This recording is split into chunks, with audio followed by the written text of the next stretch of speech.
उसके बाद उसने रुद्र से कुछ नहीं कहा और गाड़ी मल्होत्रा मेंशन के बाहर रुकी। अखिल रुद्र को लेकर अंदर चला गया। अंदर शीला की माँ ने दोनों को चाय नाश्ता दिया तो रुद्र ने मना कर दिया।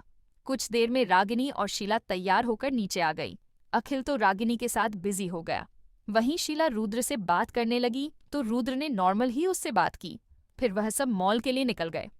अब आगे अखिल ने सोचा था कि वह रागिनी के साथ अच्छे से घूम फिरकर शॉपिंग करेगा और थोड़ा बहुत क्वालिटी टाइम उसके साथ स्पेंड करेगा, लेकिन रुद्र बंदर की तरह उसी के साथ चिपका रहा। रागिनी और शीला दोनों ही रुद्र को गुस्से में घुर रही थी। रागिनी शीला से बोली, ये क्या नमूना पसंद कर लिया यार शीला पापा ने तेरे लिए, ये तो तुझे भाव तक नहीं दे रहा। तो शीला बोली, दीदी आप जीजू को लेकर कहीं छुप जाओ, इसे मैं देख लूंगी। तो रागिनी लहंगे वाले सेक्शन में जाकर बोली, अखिल हम पहले लहंगे पसंद कर लेते हैं। तो अखिल ने हाँ कह दिया तो रुद्र भी उसके पीछे चला गया। वह दोनों लहंगे पसंद करने लगी। रागिनी पर जो भी लहंगा अच्छा लगता अखिल हाँ कह देता। वही शीला रुद्र को जिस भी लहंगे को उसे खुद से लगाकर पूछती तो वह अच्छा नहीं लग रहा कहकर मना कर देता। शीला अब परेशान हो चुकी थी। उसने रुद्र से पूछना बंद कर दिया और अखिल और रागिनी से पूछने लगी। तब उन दोनों ने ही उसकी मदद की और शीला ने अपनी हल्दी मेहंदी और शादी का लहंगा सिलेक्ट किया। वही रुद्र एक तरफ बैठा उबासी ले रहा था। चलो हम भी अपने लिए शेरवानी ले लेते हैं। तो रुद्र झट से खड़ा हुआ और बोला, ठीक है मैं अपने लिए खुद देख लूंगा, तुम इन दोनों को संभालो। कहकर रुद्र वहां से 9-2-11 हो गया। वही शीला भी उसके पीछे निकल गई।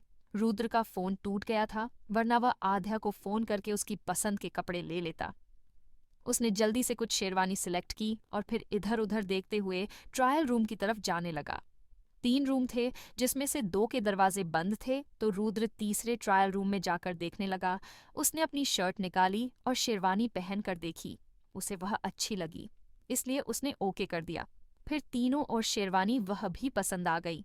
वह अब अपनी शर्ट पहनने वाला था। तभी 2 हाथ पीछे से ही उसके पेट पर से ऊपर चलते हुए उसकी सीने पर कस गए। रुद्र ने झटके से उन दोनों हाथों को झटक दिया और पीछे घूम गया तो शीला उसे ही ललचाई नजरों से घूर रही थी।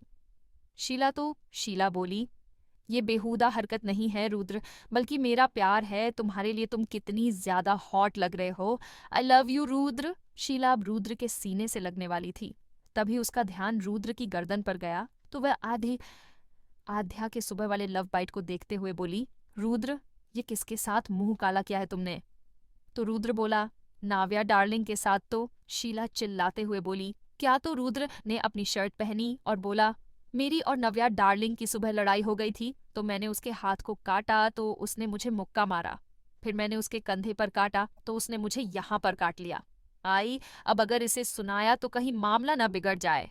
वही शीला दांत पीसते हुए बोली, उसे काटने के लिए यही जगह मिली थी और तुम उसके इतना मुंह मत लगा करो। तो रुद्र बोला, ये तुम्हारा मेकअप खराब हो गया है, तुम अच्छी नहीं लग रही। तो शीला ने देखा तो उसका मेकअप चिपचिपा लग रहा था। तो वह बोली, मैं अभी आती हूँ। इतना कहकर वह वहां से सीधा वॉशरूम की तरफ चली गई।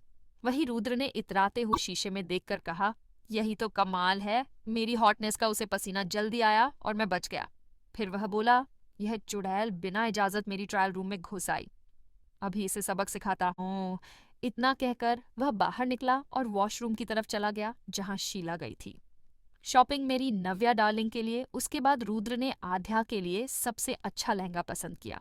फिर उसे मैचिंग ज्वेलरी और सैंडल और सभी सामान को वेदांत जिस होटल में रुका था वहां डिलीवरी करने के लिए कहा और पेमेंट करके वापस मेंस सेक्शन आ गया, जहां अखिल और रागिनी अब अखिल के लिए कपड़े देख रहे थे। उसने अपने 3 बैग्स अखिल को पकड़ाते हुए कहा, यह भी पकड़ लो मेरा जरा, मैं तक अपने और कृतिका के लिए फोन लेकर आता हूँ। वह वहां से चलता बना, वहीं अखिल उसे घूरता रह गया। लगभग 1 घंटे बाद जब रुद्र अखिल और बाकी सब के पास पहुंचा तो रागिनी शीला को पानी पिलाकर रिलैक्स करवा रही थी। रुद्र ने दूर से यह सब देखा और बोला, साला देखा तो ऐसे रही है जैसे वहां इसका दम छूट गया हो और अभी मरने वाली हो। वह उन सबके पास पहुंचा और बोला, इसे क्या हुआ, इसकी यह हालात कैसे हो गई? तो अखिल बोला, इसे किसी ने वॉशरूम में बंद कर दिया था, हम काफी देर से इसे ढूंढ रहे थे। तभी शीला रुद्र के गले लग गई अचानक से, जिससे उसकी घड़ी जोर से आवाज करने लगी। यह देखकर अखिल ने जल्दी से शीला को रुद्र से दूर किया। उसके ऐसा करने से रागिनी और शीला दोनों ही हैरान रह गई। वही रुद्र का चेहरा भी सख्त हो गया था तो अखिल बोला, चलो हम लंच कर लेते हैं। खाने का नाम सुनकर रुद्र कुछ शांत हो गया और फिर वह सब लंच करने चले गए। लंच के दौरान अखिल रुद्र से बोला, यह 3-3 फोन किस लिए लिए है तुमने? तो रुद्र बोला, एक मेरा और एक कृतिका का और एक एक्स्ट्रा लिया है क्योंकि यहाँ पर आकर लगभग 3 फोन शहीद हुए हैं मेरे। फिर मेरा फोन बंद रहने से सब गुस्सा होते हैं। स्पेशल ललित पापा, उन्हें तो अब तक कोई सपना आ चुका होगा कि मैंने कोई कांड कर दिया। नया नोवेल लाल इश्क अपलोड कर दिया है, मेरे रिव्यू सेक्शन में मिल जाएगा, जाकर एक बार पढ़ो। एक अलग ही कहानी है, ऐसा फील होता है जैसे जो PRH रहा हो वह सच में लाइव चल रहा है। आगे जारी रहेगा।